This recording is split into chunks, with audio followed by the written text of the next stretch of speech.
Kidney রোগী ভয়ঙ্কর খারাপ, আল্লাহ হেফাজত করুক। ক্যান্সারে মরলে তো একটা একরকম, কিডনি ডায়ালাইসিস আল্লাহ হেফাজত করুক। কিডনির রোগ থেকে বাঁচার জন্য অনেক তো সিস্টেম আছে, তার মধ্যে একটা গুরুত্বপূর্ণ যে জিনিস সেটা হলো আপনি দাঁড়িয়ে প্রস্রাব করবেন না। যেখানে পানি আছে সেখানে জীবন আছে। ইন্টারেস্টিং। তার মানে পানি হচ্ছে সুপার মোটিভেটর। Super motivator. এখানে যারা আছেন অনেকেই কয় যে ভাই পরীক্ষার হলে মাথা কাজ করে না, হঠাৎ করে একটা জিনিস বলবো ওই সময় মাথা ঠিকভাবে হচ্ছে যে দেখা যাচ্ছে যে হিসাব কিতাব করতে পারছে না, মাথার মধ্যে ব্যথা লাগতেছে, তারপরে কেন জানি একটা মনের মধ্যে একটা অশান্তি আছে না। শোনেন, যতগুলো সমস্যা এরকম আছে দুইটা সহজ সমাধান আছে, জাস্ট টু। তার মধ্যে প্রথমটা কি জানেন? খুব সহজ। প্রথমটা, আল্লাহ তো এমন সায়েন্টিফিক, যে কোনো প্রবলেমে আপনি পড়বেন আল্লাহ তো জানে যে বান্দা এই প্রবলেমে পড়বে। এখন মনে করেন রাত 2টার সময় সমস্যা, আপনি ওই সময় দোকান বন্ধ, যা কি করবেন? বাঁচতে পারবেন না তো। আল্লাহর কাছে কোনো টেনশন নাই। যে কোনো শারীরিক প্রবলেম কিরকম হইতে পারে? ঘুম আসতেছে না, মাথা ব্যথা, খাবারের রুচি নাই, বুক ধরফর করতেছে, তারপরে মুখ শুকায় যাচ্ছে, ভয় ভয় লাগতেছে, মেজাজ খিটখিটা আছে না, এরকম এই সমস্যাগুলো খুব কমন, প্রায় হয়। একটা বুদ্ধি, সেটা কি? সেটা হচ্ছে আমাদের গোটাল শরীরে লক্ষ লক্ষ কোটি কোটি নার্ভ আল্লাহ রাখছে, তার মধ্যে একটা নার্ভের কন্ট্রোল একটা মাত্র আল্লাহ আমাদের হাতে দিছে। এখন যে কেউ বলবে আল্লাহ এত কেন কৃপণতা করলো, মনে হয় মাত্র একটা দিছে। আল্লাহ জানে যে একটা দিয়ে কাম হবে। সুপার। কিরকম? ওই নার্ভটা যদি আমি শান্ত করি, ও মুহূর্তের মধ্যে লক্ষ লক্ষ লক্ষ লক্ষ কোটি কোটি নার্ভ সবগুলো শান্ত করবে। খেয়াল করেন তো একটু আগে কি বলছিলাম, সেন্টারে একজন যদি ভালো হয় সব ভালো হবে, একটা নার্ভ যদি শান্ত হয় সব শান্ত হবে, একটা যদি অশান্ত হয় সব অশান্ত হবে। এখন অনেকে বলতে পারে যে ভাই ওই নার্ভটা শান্ত করার বুদ্ধি কি? খুব সহজ একটা বুদ্ধি আছে, সেটা বলবো। আপনার ওই নার্ভটা আছে আমাদের ডায়াফ্রাম, বদ্ধচ্ছদা, পেটের এইখানে মনে করেন ওইটার সাথে কানেকশন। এই জন্য পেট চিরে ওইখানে শান্ত করা লাগবে না, খুব সহজ বুদ্ধি দিচ্ছে। দেখেন আল্লাহ কত সাইন্টিফিক। আমরা প্রতি মুহূর্তে শ্বাস নিচ্ছি না? নিচ্ছি তো, নাকি বলা লাগে যে ভাই শ্বাস নেই নাহলে কিন্তু মরে যাবি, বলা লাগে? সবাই শ্বাস নিচ্ছে। এই শ্বাসের সাথে ওই নার্ভটার কানেকশন দিচ্ছেন। দেখেন কত ইন্টারেস্টিং এবং কত সাইন্টিফিক। পৃথিবীতে এরকম লোক আছে নাকি যে বাঁচিয়ে আছে কিন্তু শ্বাস নিচ্ছে না? এরকম আছে? শ্বাস নিবেই। আপনার কাজটা কি জানেন? যখন এরকম যে কোনো টেনশনের অবস্থায় পড়বেন, কিচ্ছু না, 3 থেকে 5 বার 10 বার বুক ভরে শ্বাস নিবেন, ধরে রাখবেন, ছাড়বেন। একটু করেন তো, এখনই ভালো লাগবে। নাক দিয়ে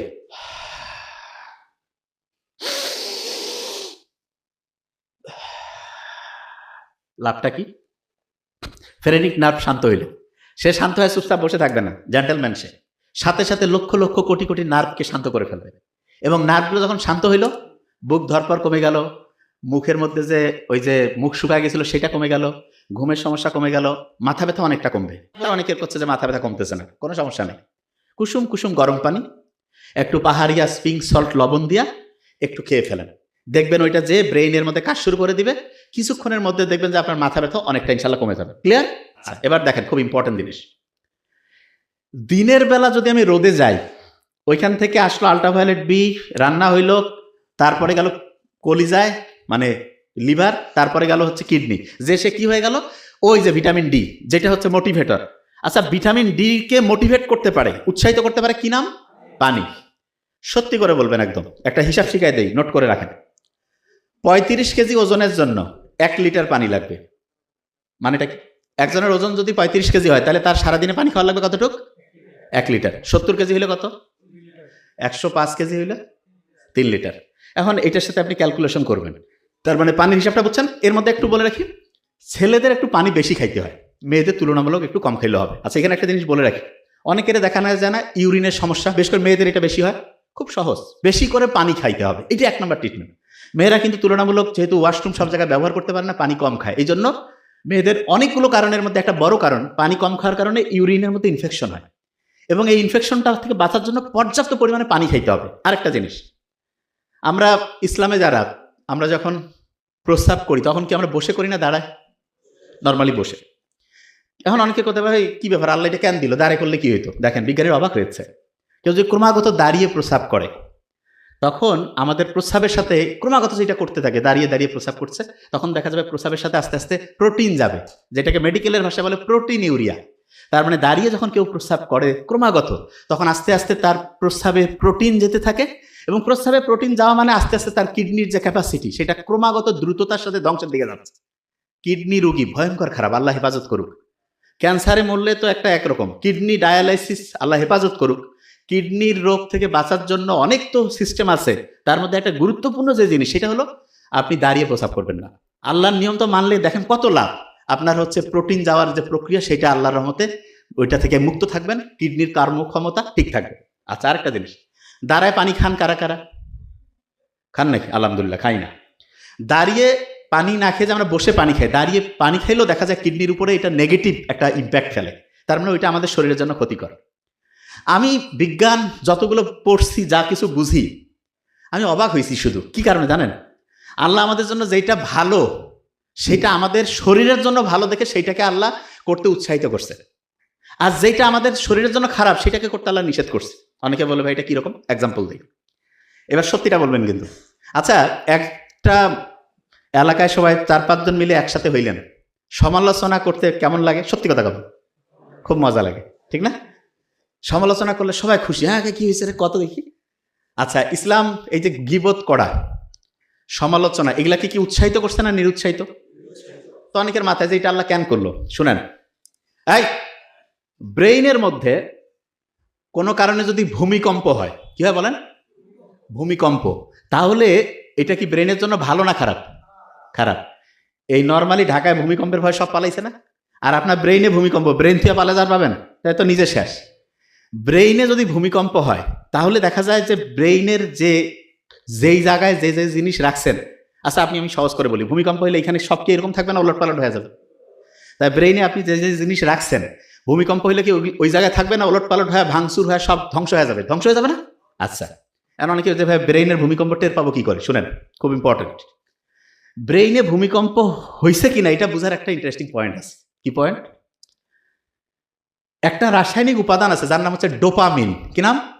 ডোপামিন। খেয়াল থাকবে তো, ডোপামিন। কি নাম? ডোপামিন। ব্রেইনে যদি কোনো কারণে খুব বেশি ডোপামিন বেড়ে যায় তাহলে ব্রেইনে ভূমিকম্প হয়, এবং ব্রেইনে ভূমিকম্প মানেই ব্রেইন ক্ষতিগ্রস্ত হইলো, পড়া মনে রাখার ক্যাপাসিটি কমলো, চিন্তা করার দক্ষতা কমলো, ব্রেইনের জন্য খারাপ। বিজ্ঞানীরা অবাক হয়েছে, যখন কেউ সমালোচনা করে, বিভিন্ন বিষয় সম্বন্ধে হচ্ছে অপ্রয়োজনীয় গল্পগুজব করে, তখন ব্রেইনে হাই ডোপামিন করণ হয়, তখন ব্রেইনে ভূমিকম্প হয়। তাই ইসলাম কি সমালোচনা, গীবত এটাকে উৎসাহিত করছে না নিরুৎসাহিত? নিরুৎসাহিত। কেন? কারণ আল্লাহ তো জানে, আল্লাহ বানাইছে না এটা, যে হাই ডোপামিন করণ হবে, ব্রেইনের জন্য ক্ষতিকর। আচ্ছা, আল্লাহর নিয়ম তো মানলে দেখেন কত লাভ। আপনার হচ্ছে প্রোটিন যাওয়ার যে প্রক্রিয়া সেটা আল্লাহর রহমতে ওইটা থেকে মুক্ত থাকবেন, কিডনির কর্মক্ষমতা ঠিক থাকবে। আচ্ছা, আরেকটা জিনিস, দাঁড়ায় পানি খান কারা কারা? খান নাকি? আলহামদুলিল্লাহ, খাই না। দাঁড়িয়ে পানি না খেয়ে যে আমরা বসে পানি খাই, দাঁড়িয়ে পানি খাইলেও দেখা যায় কিডনির উপরে এটা নেগেটিভ একটা ইম্প্যাক্ট ফেলে। তার মানে ওইটা আমাদের শরীরের জন্য ক্ষতিকর। আমি বিজ্ঞান যতগুলো পড়ছি, যা কিছু বুঝি, আমি অবাক হয়েছি। শুধু কি কারণে জানেন? আল্লাহ আমাদের জন্য যেটা ভালো সেটা আমাদের শরীরের জন্য ভালো দেখে সেইটাকে আল্লাহ করতে উৎসাহিত করছে, আর যেটা আমাদের শরীরের জন্য খারাপ সেটাকে করতে আল্লাহ নিষেধ করছে। অনেকে বলে ভাই এটা কিরকম, এক্সাম্পল দিই। এবার সত্যিটা বলবেন কিন্তু। আচ্ছা, একটা এলাকায় সবাই 4-5 জন মিলে একসাথে হইলেন, সমালোচনা করতে কেমন লাগে? সত্যি কথা বলুন, খুব মজা লাগে, ঠিক না? সমালোচনা করলে সবাই খুশি, হ্যাঁ কি হয়েছে রে, কত দেখি। আচ্ছা, ইসলাম এই যে গীবত করা, সমালোচনা, এগুলাকে কি উৎসাহিত করছে না নিরুৎসাহিত? তো অনেকের মাথায় যে এটা আল্লাহ কেন করলো, শুনেন। এই ব্রেইনের মধ্যে কোনো কারণে যদি ভূমিকম্প হয়, কি হয় বলেন? ভূমিকম্প। তাহলে এটা কি ব্রেনের জন্য ভালো না খারাপ? খারাপ। এই নর্মালি ঢাকায় ভূমিকম্পের ভয় সব পালাইছে না, আর আপনার ব্রেইনে ভূমিকম্প, ব্রেন থেকে পালা যার পাবেন, তাই তো নিজে শেষ। ব্রেইনে যদি ভূমিকম্প হয় তাহলে দেখা যায় যে ব্রেইনের যেই জায়গায় যে যে জিনিস রাখছেন, আচ্ছা আমি সহজ করে বলি, ভূমিকম্প হলে এখানে সব কি এরকম থাকবে না, ওলট পালট হয়ে যাবে? তাই ব্রেইনে আপনি যে যে জিনিস রাখছেন, ভূমিকম্প হলে কি ওই জায়গায় থাকবে না, ওলট পালট হয়ে ভাঙচুর হয়ে সব ধ্বংস হয়ে যাবে? ধ্বংস হয়ে যাবে না? আচ্ছা, এখন অনেকে যে ভাই ব্রেইনের ভূমিকম্প টের পাবো কি করে, শুনেন, খুব ইম্পর্টেন্ট। ব্রেইনে ভূমিকম্প হয়েছে কিনা এটা বোঝার একটা ইন্টারেস্টিং পয়েন্ট আছে। কি পয়েন্ট? একটা রাসায়নিক উপাদান আছে যার নাম হচ্ছে ডোপামিন। কি নাম? ডোপামিন। খেয়াল থাকবে তো, ডোপামিন। কি নাম? ডোপামিন। ব্রেইনে যদি কোনো কারণে খুব বেশি ডোপামিন বেড়ে যায় তাহলে ব্রেইনে ভূমিকম্প হয়, এবং ব্রেইনে ভূমিকম্প মানেই ব্রেইন ক্ষতিগ্রস্ত হইলো, পড়া মনে রাখার ক্যাপাসিটি কমলো, চিন্তা করার দক্ষতা কমলো, ব্রেইনের জন্য খারাপ। বিজ্ঞানীরা অবাক হয়েছে, যখন কেউ সমালোচনা করে, বিভিন্ন বিষয় সম্বন্ধে হচ্ছে অপ্রয়োজনীয় গল্পগুজব করে, তখন ব্রেইনে হাই ডোপামিন করণ হয়, তখন ব্রেইনে ভূমিকম্প হয়। তাই ইসলাম কি সমালোচনা, গিবত এটাকে উৎসাহিত করছে না নিরুৎসাহিত? কেন? কারণ আল্লাহ তো জানে, আল্লাহ বানাইছেন এটা যে হাই ডোপামিন করণ হবে, ব্রেইনের জন্য ক্ষতিকর। আচ্ছা, এবার